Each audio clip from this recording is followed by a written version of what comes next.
Welcome to the Mobile Home Park Mastery Podcast, where you will learn how to identify, evaluate, negotiate, perform due diligence on, finance, turn around, and operate mobile home parks. And now, here is your host, the fifth largest mobile home park owner in the United States, Frank Rolfe. Does anyone remember the year 2007? Single-family home prices in that year averaged $322,100. Then you fast forward to 2011, and home prices are $259,700, which is a $63,000 loss if you'd owned a home in 2007 and you went and sold it in 2011. Then in 2013, prices finally got back to where they began in 2007, but you would have had to hold your home for 7 years just to get your money back. Now in 2019, single-family home prices averaged $378,700. Two observations. Number one, home prices in the United States do not always go up. Observation number two, what do you do if you don't have $378,700? What if you could only afford 10% of that? What if you can only afford 1% of that amount for housing? You see, investing in a house is a luxury, yet living in a home is a necessity. This is Frank Rolfe of the Mobile Home Park Mastery podcast series, and we're talking about the Associated Press and the recent articles they've brought out regarding mobile homes, and more specifically, the fact they think mobile homes are a lousy investment and therefore must be a lousy place to call home. They've written a whole string of articles that all were unleashed on the earth over the last 30 to 45 days on this topic. So I thought it would be interesting to really put a magnifying glass on there and see, are those reporters correct? Are mobile homes, in fact, a bad investment for the consumer? Well, let's first start off with an assumption. Let's assume you can afford to spend roughly $800 per month on a 3-bedroom dwelling. That's your budget. That's about $9,600 a year. And according to the United States government, to afford $9,600 a year, you'd have to earn about $30,000 a year. $30,000 a year is about $15 an hour. And as we all know, there's a lot of Americans living, roughly 20 to 25%, between the price point of minimum wage, $7.25 an hour, and $15 per hour. In fact, it's one of the fastest growing groups of employment. Virtually 50% of every job created since 2007 pays $15 an hour or less. So it's a big segment of our population.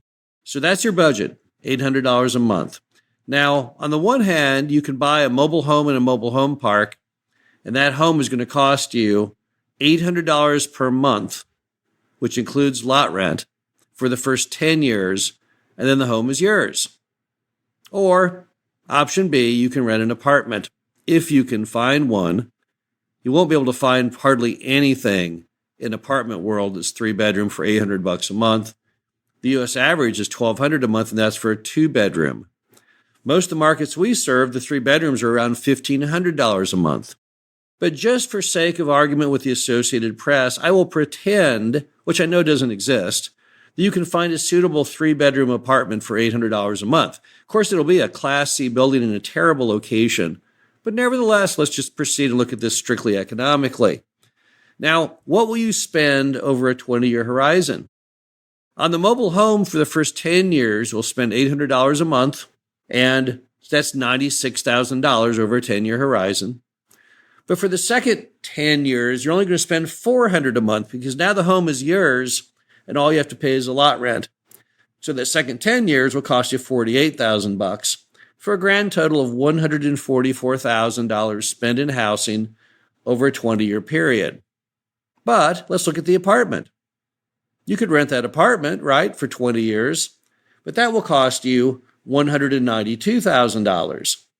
So what's it mean? It means you saved $48,000 over a 20-year horizon by buying the mobile home as opposed to renting the apartment. Now, does that parallel what happens if you spent $378,000 on a single family home?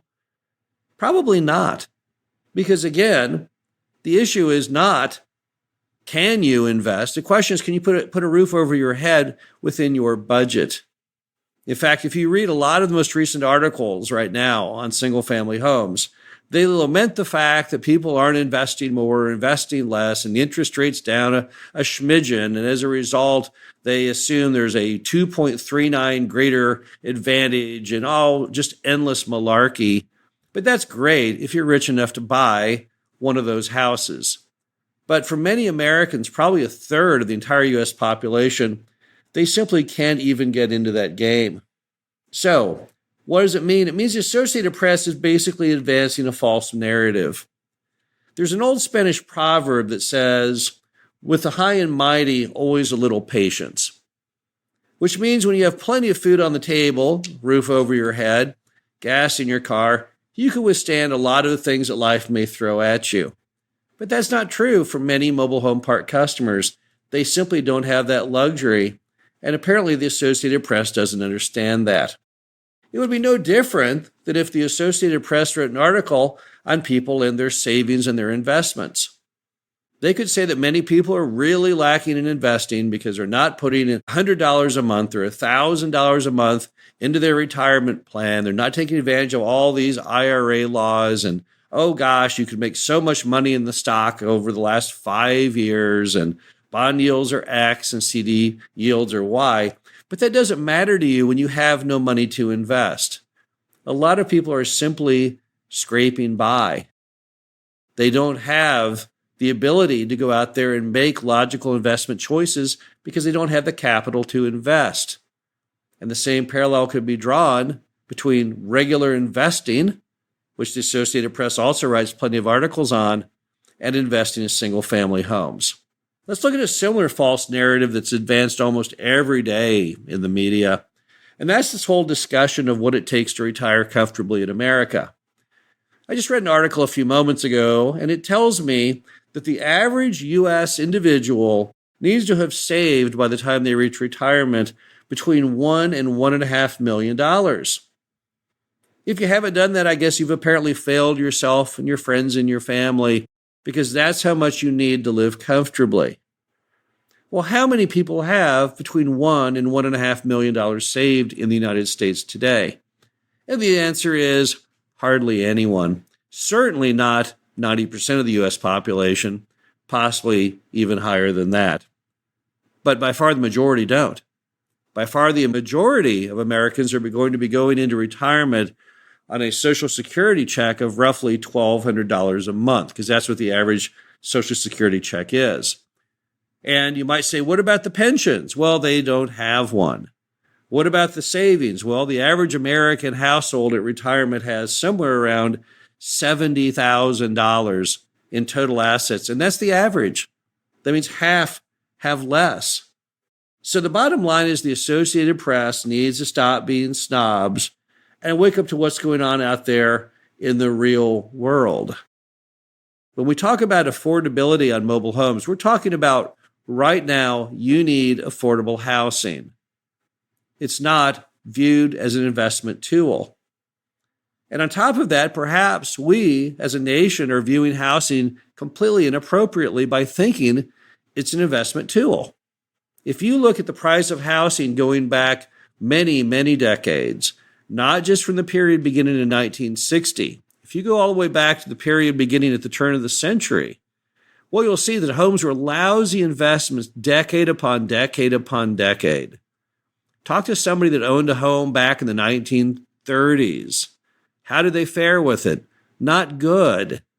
By the 1940s, it was worth probably maybe what they paid, if not a little less.